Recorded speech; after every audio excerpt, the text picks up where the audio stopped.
victory over the Colts. However, it was Jackson and the Ravens' first win over a team with a winning record this season. Wow, I feel like I need to repeat that again.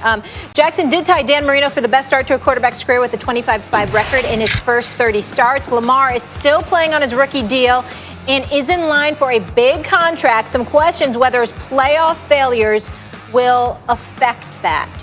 RC back here with us. Max, I'll start with you. Is it fair to question giving Lamar Jackson big-time quarterback money based on the playoffs, et cetera? It is over a long-term deal for several reasons. First of all, I was unsurprised that the Ravens beat that the Ravens won and beat a good team. Mm-hmm. That doesn't surprise me. My issue with Lamar Jackson has never been that he can't beat good teams. He can, and he's done it many times throughout his career already. Let's not act like all the wins have come against soft opposition and he only fails to produce when he faces a good defense or they know how to scheme. See, they're turning him into a passer and they have to play from behind. No, my beef with Lamar Jackson has always been, or my questions about him, could he win the big one? The big one means the team you really need to beat. If you're in the AFC, you got to beat the Chiefs. He's lost all 3 times to the Chiefs. If you're the Ravens, you got to beat the Steelers. Not with their backup quarterback, but with Ben Roethlisberger. He lost the one game he played against Roethlisberger. And if you want to win a Super Bowl, you got to win in the playoffs. He's lost 2 playoff games. He's 0-6 when it matters most. He has 1 loss in his career every other game. In his career against 25 wins. 1 loss. I'm not surprised he beat a good team. And I'm not saying that he doesn't deserve big money, guys. But the way I would structure a Lamar Jackson contract would resemble the kind of contract that Dak Prescott apparently wanted. Big money per annum. I'd even consider overpaying him per year to keep it on a shorter deal. Why? Number one, the curse of the gifted. When you're super athletically talented, sometimes you don't have to learn the same fundamental skills as some other less talented players. That's why guys like Aaron Rodgers and Patrick Mahomes are like, what? You have superhuman talent and you got the skills, right? Like, this happens in every sport, not just football. Whoa, you have that kind of ability and you got the fundamentals down? And so that can be an issue with super talented guys like Lamar Jackson. That's one. 2, when you're like that, as you age, you don't always tend to age great. You know, sometimes that athletic ability allows you to settle into what other cats are, in their prime, and you can have a longer career. But sometimes, if you don't get that other stuff straight, you can experience a real fall off when even you lose just a quarter step and it's hard to see, but you're not quite the same guy. There could be a big fall off. And also when you play out of the pocket a lot, there's a chance for injury. Although I got to say, Lamar Jackson's been remarkably, I'd say, durable considering how much he runs so far in his career. Knock on wood. But right, knock wood. But for all those issues, including can he develop into the kind of passer that can win Super Bowls, and can he do it against the teams he needs to most, I would structure the deal for him, guys, the way some guys seem to want those deals. Not the 10-year forever Patrick Mahomes $500 million deal, but, you want this per year? Fine, but let's limit the length of the contract. You don't want to be invested in a guy like that for 10 years when you have all those variables that you still need answers to. Beautiful soliloquy. It sounded really, really great. Means absolutely, positively nothing, Max Kellerman, because here's what it comes down to. The question was whether or not he gets his money or he deserves his money. Not how many damn years he deserves them over. You can give it to him in 3, you can give it to him in 4, you can give it to him to 10. The question is the money. Not the number of years, Guarantee. The dollars, okay? And what I'm saying is when it comes to the dollars, you damn well better give him his money. When you paid Jared Goff, when you paid Carson Wentz, when you just gave Ryan Tannehill some dough, when you're paying all of these guys, you damn well better pay Lamar Jackson money. Why? Because of issues that you've pointed out in the past, Max. You know how you shrivel up your face? Hey, Molly. Hey, Ryan. Yeah? How is this imitation for Max Kellerman? All right, 25-5, Lamar Jackson is, right?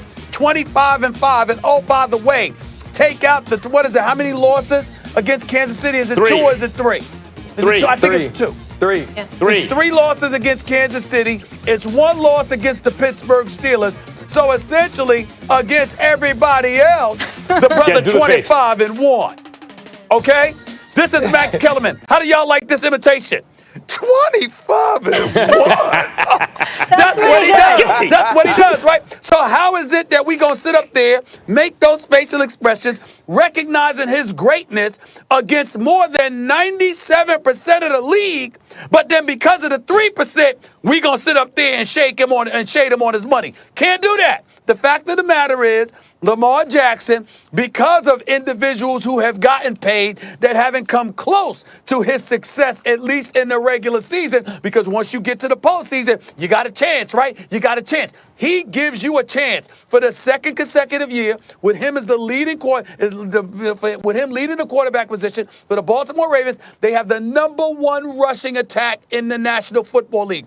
Secondaries are petrified and they're compromised because they got to keep spies around this brother because of his elusivity, the ability to run the football. And as a result of that, against everyone other than the elite 2 teams, the Steelers, the Kansas City Chiefs, the Pittsburgh Steelers, obviously, the bottom line is Lamar Jackson has done everything that you can ask to get his money. Now, to win Super Bowl and stuff like that, different thing. But those other guys that got money didn't win any Super Bowls. Yeah, man. This is one of those topics that it's kind of a shame that we have to talk about it. Yeah. Hell yeah, he should get his money, and it's almost one of those things that kind of like it pisses you off because you start to think why though, right? Is it because he's exceedingly excellent against every other team, and then in the playoffs he hasn't won? But then there's going to be some dudes that get an opportunity to get their next deal, and we aren't going to haggle about their money. We aren't going to discuss whether or not they should get their money, and they don't go to playoff games, or they have never won an MVP. Tell me what quarterback that we will be thinking of that his first year becoming a starter, he takes his team to the playoffs, only has 1 loss, loses in the playoffs. What team? What guy will we be talking about in his second year, wins the MVP, wins the AFC North, and we will be asking the question, should he get his money? Like for anybody else, this would be a slam dunk. For anybody else, we will be talking about whether or not they should give him his money after this season. Like the Mahomes, like the Deshaun, like that's the conversation we would be having if this was anyone but Lamar Jackson. Mm-hmm. So you got to start to question yourself, why? Like what is it style of play? Do you not like certain? And so for me, it's kind of like, what are we doing? Yeah. Well, when you say money, hey, look what the Cowboys did. Yeah, but wait, hold on. When you guys say get his money, of course he needs to get money. The question is, what is that money? The Goff contract was a mistake. You said quarterback money. Okay, what I'm saying is the Goff contract was a mistake. I was on the record about that when it happened. The Wentz contract is a mistake. I've been talking a lot about that. It has hampered the Eagles' chances to construct a real team that could compete around the quarterback because he has not compensated for the problems on the team. Don't forget, Lamar Jackson's on his rookie deal that also helps Baltimore. So I'm not saying he shouldn't get paid, but Stephen A., when you say what difference does it make if it's per year or over, because the length of the contract determines the guaranteed money. And my point is, when you guarantee $100 million to Wentz, to Goff. By the way, I said it was a mistake for Dak because they were 8-8 with Dak. Max. There's Rodgers, Wilson, and Mahomes. They deserve 10 years and all the money in the world. Everyone else is being overpaid at the quarterback position. Okay, here you go, Max. If Carson, but you can't talk about everybody else being overpaid. If everybody else is being paid a certain way, Lamar Jackson needs to be paid according to that. If Carson Wentz walks out on the field and he has Alshon Jeffrey, Deshaun Jackson, Jalen Reagor, he has Miles Sanders, and Zach Ertz at tight end.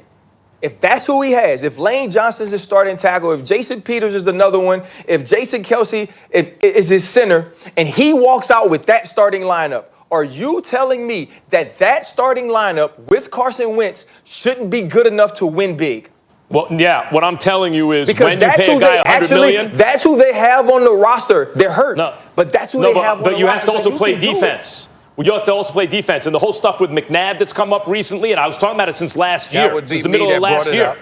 Yeah, it's you have to be able to compensate for stuff that you don't have when you get paid like a franchise quarterback. You have to. And I'm saying that Wentz looked like the kind of guy maybe who could do it. He hasn't. Goff, I think that contract in retrospect's a mistake. But even at the time they signed it, and Lamar Jackson should get paid handsomely. But in terms of the length of the contract that would result in a $100 million guaranteed deal, that's when I press pause on guys for whom there are question marks. Okay, he was the MVP last year, but he shouldn't get paid. We have to go to break. Have to. Ryan, thank you so much for being with us. We will talk to you soon, sir, when we come back. Thank you, Molly. We will wrap things up. You're welcome. Go for your run. And we're going to head out to San Diego as well. Stay here. Hi, my name is Petty Officer First Class Tech All. First Take is celebrating veterans all week. Don't miss tomorrow's First Take, live from Camp Pendleton.